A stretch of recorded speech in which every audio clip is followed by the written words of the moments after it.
Hello everyone, welcome to Chanakya code academy.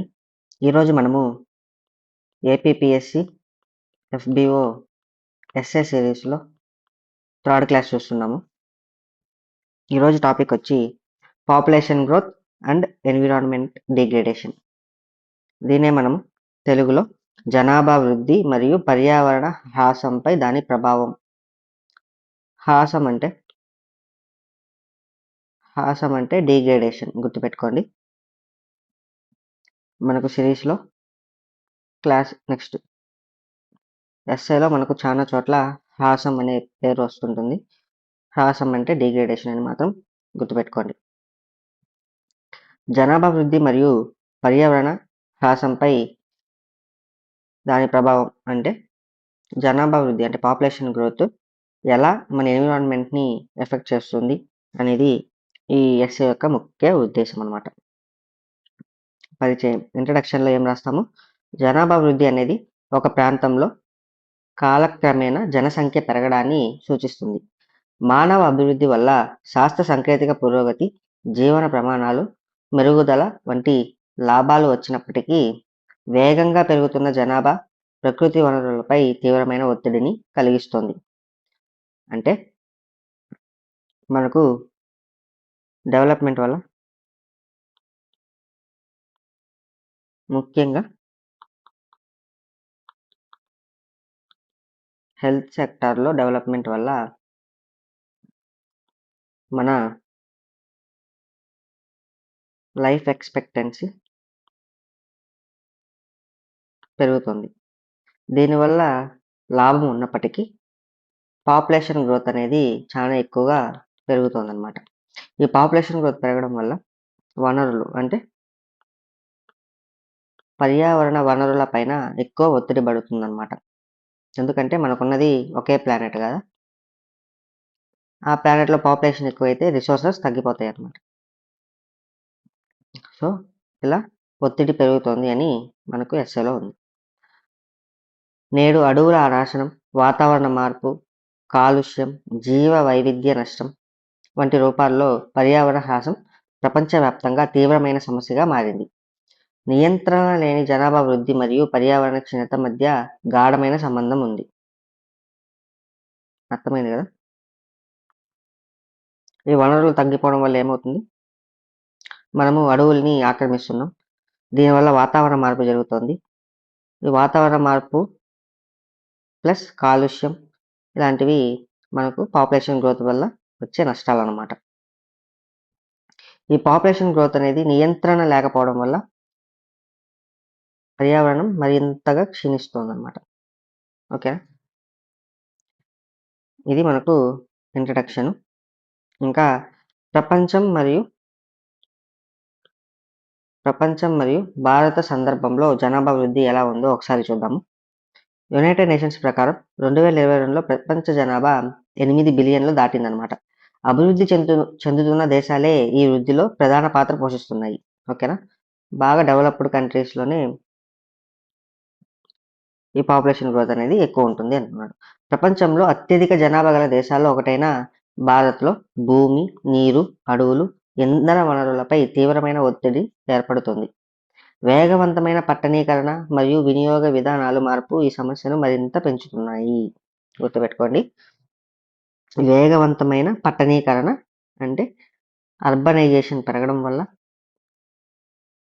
మరియు మనం ఆ రిసోర్సెస్ని ఎలా వాడుతున్నాము అనే వాటి మీద మార్పు రావడం వల్ల ఈ సమస్య అనేది పెరుగుతోంది అంటున్నారు.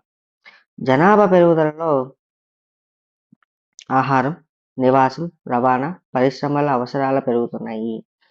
వీటిని తీర్చేందుకు అడవులు తొలగించబడుతున్నాయి. తడి బయళ్ళు అంటే వెట్లాండ్స్, అంటే జనాభా పెరగడం వల్ల మనకు అవసరాలు పెరుగుతున్నాయి కదా, ఈ అవసరాలను తీర్చేందుకు మనము అడవుల నేలల్ని ఆక్రమిస్తున్నాము అంటున్నారు. శిలాజ ఇంధనాల వినియోగం పెరుగుతోంది. శిలాజ అంటే ఫాజిల్ ఫ్యూయల్స్. ఫాజిల్ ఫ్యూయల్స్ ఏంటి? నాన్ రెన్యూవబుల్ ఎనర్జీ రిసోర్సెస్ అన్నమాట. ఇవన్నీ నేరుగా పర్యావరణ హ్రాసం అంటే ఎన్విరాన్మెంట్ డిగ్రేడేషన్కి తోడ్పడుతున్నాయి అంటున్నారు. ఇది గుర్తుపెట్టుకోండి. ఇలాంటి యునైటెడ్ నేషన్స్ ప్రకారం 2022లో జనాభా 8 బిలియన్ ఉంది అంటున్నాడు. ఇలాంటి పాయింట్స్ మెన్షన్ చేస్తే మనకు ఎక్కువ మార్క్స్ వస్తాయన్నమాట. తర్వాత జనాభా వృద్ధి వల్ల కలిగే ప్రధాన పర్యావరణ ప్రభావాలు అంటున్నాడు. ఫస్ట్ వన్ ఏంది దాంట్లో? అడవుల నాశనం మరియు భూమి క్షీణత. వ్యవసాయం, నివాసాలు, మౌలిక వసతుల విస్తరణ కోసం విస్తారమైన అడవులు తొలగించబడుతున్నాయి. దీనివల్ల నేల క్షయం, భూగర్భ జలాల తగ్గుదల, ఎడారీకరణ మరియు కార్బన్ శోషకాలు తగ్గిపోవడం జరుగుతోంది అంటున్నాడు. అలాగే అడవులపై ఆధారపడే గిరిజన మరియు గ్రామీణ జీవన విధానాలు ప్రమాదంలో పడుతున్నాయి అంటున్నాడు. గుర్తుపెట్టుకోండి, పాపులేషన్ ఇంక్రీజ్ అవడం వల్ల మెయిన్ ఎఫెక్ట్ అయ్యేది ఫారెస్ట్ అన్నమాట. ఎందుకంటే పెరుగుతున్న పాపులేషన్ని అకామిడేట్ చేయడానికి మనకు నేల అనేది కావాలి. మనకున్నది నేల అనేది ఫిక్స్డ్ కాబట్టి మనము ఫారెస్ట్లోని అడవుల్ని తొలగించి ఆ నేలని ఆక్రమిస్తున్నాం. దీనివల్ల ఏమవుతుంది, మనకు ఫారెస్ట్ అనేది కార్బన్ సింక్ లాగా యూస్ అవుతుంది. అంటే గాలిలో ఉన్న కార్బన్ని అడవిలో ఉన్న చెట్లు పీల్చుకుంటాయి కాబట్టి. ఇదే ఫారెస్ట్లు తొలగించడం వల్ల ఏమవుతుంది, చెట్లు తగ్గిపోతున్నాయి. దీనివల్ల కార్బన్ అనేది ఎక్కువైపోతుంది. దీనివల్ల గ్లోబల్ వార్మింగ్ వస్తుంది. దీనివల్ల క్లైమేట్ కూడా చేంజ్ అవుతుంది అనమాట. ఇవన్నీ పాయింట్స్ మనం దీంట్లో అడవుల నాశనం మరియు భూమి క్షీణత పాయింట్లో రాయొచ్చు అనమాట. ఇంకా ఏం రాయొచ్చు, ఈ క్లైమేట్ చేంజ్ వల్ల వర్షపాతం తగ్గడం వల్ల భూగర్భ జలాలు తగ్గుతున్నాయి అని కూడా రాయొచ్చు అనమాట. ఇంకా అలాగే అడవులపై ఆధారపడే గిరిజన మరియు గ్రామీణ జీవన విధానాల విధానాలు కూడా ప్రమాదంలో పడుతున్నాయి. ఓకేనా, మనము ఇవన్నీ చూసుకున్నామంటే ఎగ్జామ్లో ఫాస్ట్గా రాయడానికి యూజ్ అవుతుంది అనమాట. తర్వాత వాతావరణ మార్పు మరియు హరిత గృహ వాయువులు. హరిత గృహ వాయువులు అంటే ఇంగ్లీష్లో ఏమంటారు, గ్రీన్ హౌస్ గ్యాసెస్ అంటారు. జనాభా పెరగడం వల్ల ఏం జరుగుతుంది, ఇంధన వినియోగం పెరిగి బొగ్గు, చమురు, వాయువులపై ఆధారపడడం అధికమవుతుంది అన్నమాట. దీనివల్ల గ్రీన్ హౌస్ గ్యాసెస్ పెరుగుతున్నాయి. గ్రీన్ హౌసెస్ గ్యాసెస్ పెరగడం వల్ల మనకు వచ్చే మెయిన్ ఎఫెక్ట్ ఏంది, గ్లోబల్ వార్మింగ్ వేగవంతం అవుతుంది. Inter government ప్లానల్ on climate change ఇదేం నివేదిక ఇచ్చింది, మానవ కార్యకలాపాలే ప్రధానంగా జనాభా వృద్ధి మరియు అధిక వినియోగం అంటే ప్రపంచ ఉష్ణోగ్రతల పెరుగుదలకు ప్రధాన కారణం అంటున్నారు. జనాభా పెరుగుదల మరియు నాన్ రెన్యూవబుల్ ఎనర్జీ రిసోర్సెస్ని ఎక్కువ వాడడం వల్ల ప్రపంచ ఉష్ణోగ్రతలు పెరగడానికి దోహదపడుతుంది అంటున్నారు అనమాట. ఇంకా థర్డ్ వన్ ఏంది, నీటి కొరత మరియు కాలుష్యం. పెరుగుతున్న జనాభా తాగునీరు మరియు సాగునీటిపై తీవ్రమైన ఒత్తిడిని కలిగిస్తోంది అంటున్నారు. నదులు, భూగర్భ జలాలు అధికంగా వినియోగించబడుతున్నాయి. మరోవైపు శుద్ధి చేయని మరుగునీరు, పరిశ్రమ వ్యర్థాలు, వ్యవసాయ రసాయనాలు నీటి వనరులను కలుషితం చేసే ప్రజారోగ్యానికి ముప్పుగా మారుతున్నాయి. ఓకేనా, ఈ పాపులేషన్ ఇంక్రీజ్ అవడం వల్ల భూగర్భ జలాలు తగ్గిపోతున్నాయి, నదులు ఇంకిపోతున్నాయి. ఇవే కాకుండా మనం ఏం చేస్తున్నాము, శుద్ధి చేయని మరుగునీరు అంటే మనం ఇంట్లో వేస్ట్ వాటర్ ఉంటాయి కదా, దీన్ని మనం ఎక్కడ క్లీన్ చేయట్లేదు, అంటే రీసైక్లింగ్కి పంపించడం లేదు, డైరెక్ట్గా మనము ఎన్విరాన్మెంట్లోకి వదిలేస్తున్నాము. ఇంకా పరిశ్రమల నుంచి వ్యర్థాలు కూడా అలానే చాలా చోట్ల చాలా పరిశ్రమలు రివర్స్లోకి వదిలేస్తున్నాయి అన్నమాట. సో ఇవన్నీ ఎన్విరాన్మెంట్ని పొల్యూట్ చేయడమే కాకుండా హ్యూమన్ హెల్త్కి ముప్పుగా మారుతున్నాయి అంటున్నారు. ఇంకా ఫోర్త్ వన్ వచ్చి జీవ వైవిధ్య నష్టం. ఆవాసాల ధ్వంసం అంటే ఏంటండి, హ్యాబిటెట్.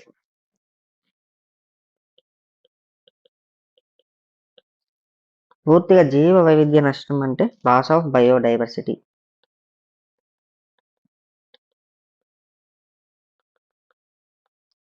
ఓకేనా, ఆవాసాల ధ్వంసం, కాలుష్యం, వాతావరణ మార్పుల కారణంగా అనేక జాతులు అంతరించిపోయే ప్రమాదంలో ఉన్నాయి. ఇంటర్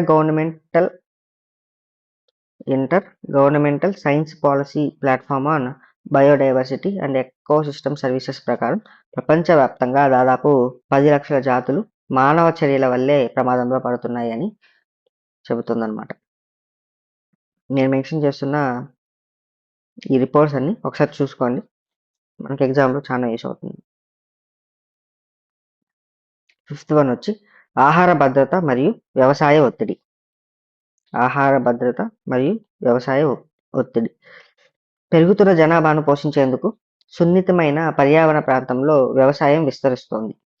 అధికంగా ఎరువులు, పురుగు మందులు వాడటం వల్ల నేల ఆరోగ్యం దెబ్బతింటుంది. అంతే కదండి, మనం పెరుగుతున్న జనాభాకి ఫుడ్ అందించడం కోసం మనం ఏం చేస్తున్నాం, ఎరువులు ఎక్కువ వాడుతున్నాం, పురుగు మందులు ఎక్కువ వాడుతున్నాం. ఎందుకంటే ఆ ఫుడ్ చైన్ అనేది సాఫీగా పోవడానికి, అందరికీ ఫుడ్ అందడానికి మనం ఎక్కువ ఎరువులు, ఎక్కువగా కల్టివేషన్ అనేది చేస్తున్నాం అనమాట. ఈ పురుగు మందులు వాడడం వల్ల నేల ఆరోగ్యం దెబ్బతింటుంది అనమాట. ఇంకా ఫుడ్ అండ్ అగ్రికల్చర్ ఆర్గనైజేషన్ నివేదికల ప్రకారం భూమి క్షీణత మరియు వాతావరణ మార్పు దీర్ఘకాలిక ఆహారత భద్రతకు పెద్ద సవాలుగా మారుతున్నాయి అంటున్నాడు. అంటే ఈ food and agriculture organisation report ప్రకారం భూమి సారం అనేది తగ్గిపోతుంది, ఇంకా వాతావరణం మార్పు జరుగుతుంది. దీనివల్ల రానున్న కాలంలో ఫుడ్ షార్టేజ్ అనేది ఎక్కువ అవుతుంది. అంటే ఈ ఫుడ్ షార్టేజ్ ఎక్కువ అవుతుంది అంటే మనం ఏం చేస్తాం, ఇంకా ఎక్కువ పురుగు మందులు, ఇంకా ఎక్కువ ఎరువులు అనేది వాడటం అనమాట. దీనివల్ల టోటల్ ఎన్విరాన్మెంట్ అనేది పాడవుతుంది అనమాట. ఇంకా 6th వన్ వచ్చి పట్టణీకరణ మరియు వ్యర్థాల సమస్య. పట్టణీకరణ మరియు వ్యర్థాల సమస్య. అనియంత్రిత పట్టణీకరణ అంటే ర్యాపిడ్ పాపులేషన్ అనమాట.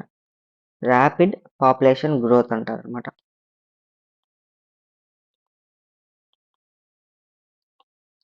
వల్ల మురికి వాడలు, వాయు కాలుష్యం, ట్రాఫిక్ రద్దీ, ఘన వ్యర్థాల పెరుగుదల అంటే సాలిడ్ వేస్ట్ పెరుగుదల వంటి సమస్యలు ఉత్పన్నమవుతున్నాయి. ప్లాస్టిక్ మరియు ఈ వ్యర్థాల నిర్వహణను అనేక నగరాలు విఫలమవుతున్నాయి. అంటే ప్లాస్టిక్ ఇంకా ఈ వేస్ట్, వీటిని మనము నియంత్రించడంలో చాలా నగరాలు అంటే చాలా సిటీస్ విఫలమవుతున్నాయి. ఇంకా జనాభా వృద్ధి మరియు సుస్థిర అభివృద్ధి. సుస్థిర అభివృద్ధి అంటే ఏంటంటే సస్టైనబుల్ డెవలప్మెంట్. పర్యావరణ హ్రాసం మానవ ఆరోగ్యం, వ్యవసాయ ఉత్పాదకత, విపత్తుల ప్రమాదం మరియు సామాజిక అసమతలను ప్రభావితం చేస్తుంది. అందువల్ల సుస్థిర అభివృద్ధి లక్ష్యాలను సాధనకు జనాభా నియంత్రణ మరియు వనరుల సమర్థ వినియోగం అత్యంత అవసరం అంటున్నారు. అంటే జనాభా వృద్ధి అంటే హ్యూమన్ డెవలప్మెంట్ కదా. ఇది మనము సాధించాలంటే, హ్యూమన్ డెవలప్మెంట్ సాధించాలంటే వ్యవసాయ ఉత్పాదకత, విపత్తుల ప్రమాదం మరియు మానవ ఆరోగ్యం వీటిని కాపాడుకోవాలి. పాపులేషన్ చెడిపోతుంటే, ఈ పాపులేషన్ గ్రోత్ వల్ల పొల్యూషన్ ఎక్కువ అవుతుంటే ఈ జనాభా వృద్ధి మరియు సుస్థిర అభివృద్ధి సాధించడం చాలా కష్టమవుతుంది అనమాట. ముందుకెళ్లాల్సిన మార్గం అంటే మనము సొల్యూషన్స్ ఎత్తుక్కోవాలి కదా. ఈ పాపులేషన్ గ్రోత్ మరీ ఎక్కువ అవ్వకుండా, అంటే ర్యాపిడ్గా గ్రోత్ అవ్వకుండా, అదేవిధంగా దీని ఎఫెక్ట్ పొల్యూషన్ మీద పడకుండా, అంటే ఎన్విరాన్మెంట్ మీద పడకుండా ఉండాలంటే మనం ఏం చేయాలి, కొన్ని విధానాలను అవలంబించడం ఇంపార్టెంట్ అనమాట. వాటిలో ముఖ్యమైనవి ఏమంటే కుటుంబ నియంత్రణ మరియు పునరుత్పత్తి, ఆరోగ్య సేవల విస్తరణ. అంటే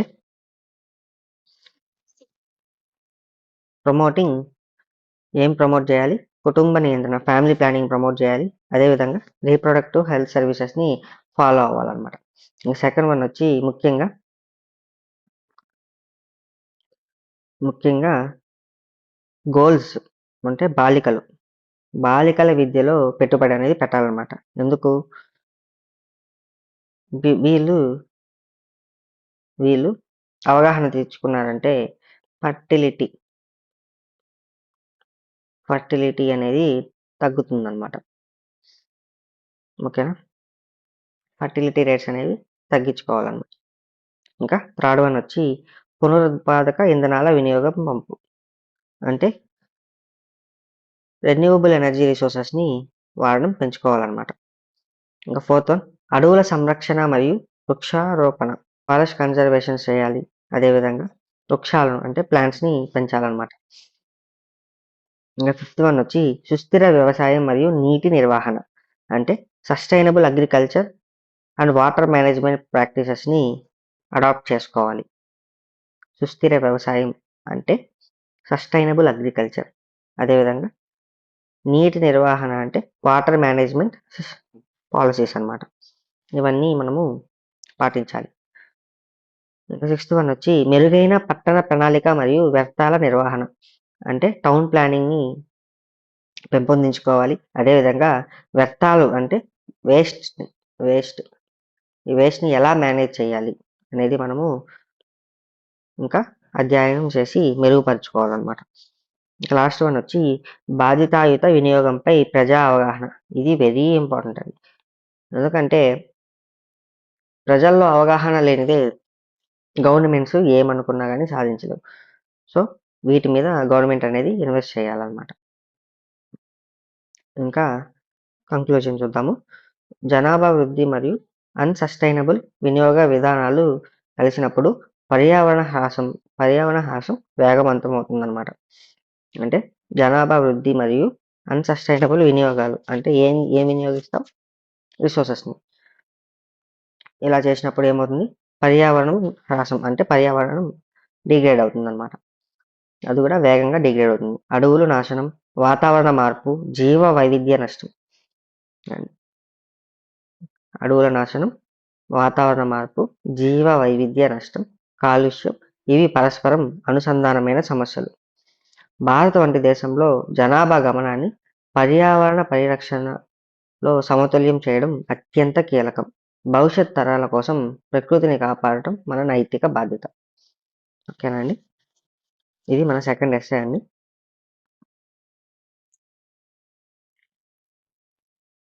కొన్ని హెల్త్ ఇష్యూస్ వల్ల రెగ్యులర్గా వీడియో చేయలేకపోతున్నానండి. మ్యాక్సిమం నేను ఇచ్చిన 10 టాపిక్స్లో నుంచి ఇంకో 3 to 4 క్లాసెస్ అయితే నేను తీసుకుంటానండి. 4 ఎస్సెస్ చెప్తాను. మిగిలినవి మీరు ప్రిపేర్ అవ్వండి. మనకు నోట్స్ కావాలంటే నేను మన ఛానల్లో పోస్ట్ చేస్తాను. అన్ని ఎస్సెస్, ఈ 10 ఎస్సెస్కి సంబంధించిన పీడిఎఫ్స్ నెక్స్ట్ క్లాస్లో అప్లోడ్ చేస్తాను. కింద డిస్క్రిప్షన్లో అప్లోడ్ చేస్తానండి. ఒకసారి డౌన్లోడ్ చేసుకొని చూసుకోండి అవసరం ఉన్న వాళ్ళు. సారీ అండి, అన్ని వీడియోస్ చేయలేనేమో. మ్యాక్సిమం ట్రై చేస్తాను. Thank you. కొత్త వాళ్ళు ఎవరైనా మన ఛానల్ చూస్తుంటే సబ్స్క్రైబ్ చేసుకోండి.